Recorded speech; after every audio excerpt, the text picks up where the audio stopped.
Hello, আজকে আমরা আয়ের পরে এম এর ব্যবহার শিখব এবং আয়ের পরে ভার্বের ব্যবহার শিখব, ভার্বের বেস পড়ব। তো যখন আমরা আই এম বলি, এটা মানে হচ্ছে আমি হলাম। যখন বলি যে আমি হলাম teacher, I am a teacher, ঠিক আছে।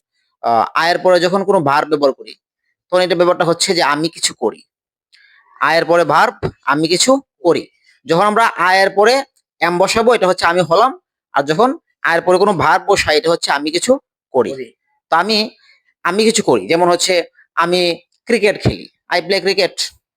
আমি ক্রিকেট খেলি, আই প্লে ক্রিকেট। আমি কিছু করি আর কি, আমি বই পড়ি, আই রিড বুকস, এরকম টাইপ। আমি কিছু প্রশ্ন করব, ইংলিশে উত্তর দেবা, ঠিক আছে। আমি ক্লান্ত, I am tired. I am tired. আমি ক্রিকেট খেলি, I play cricket. I play Cricket. Cricket.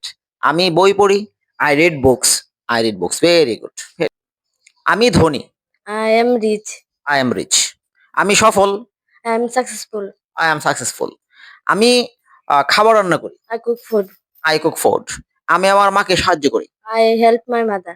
I help my mother. Very good. আমি একজন ছাত্র, I am a student. I am a student. আমি একজন বালক, I am a boy.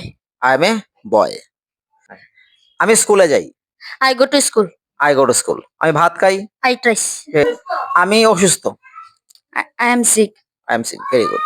তারপর হচ্ছে গিয়ে আমি ফুটবল খেলি, I play football. I play foot. আমি আমার বাবাকে সাহায্য করি, I help my father. আমি smart, I am smart. I am smart. আমি একজন player, I am a player. I am a player. আমি টিভি দেখি, I watch TV. I watch TV. আমি উপন্যাস পড়ি, I read novel. I read novel. Very good.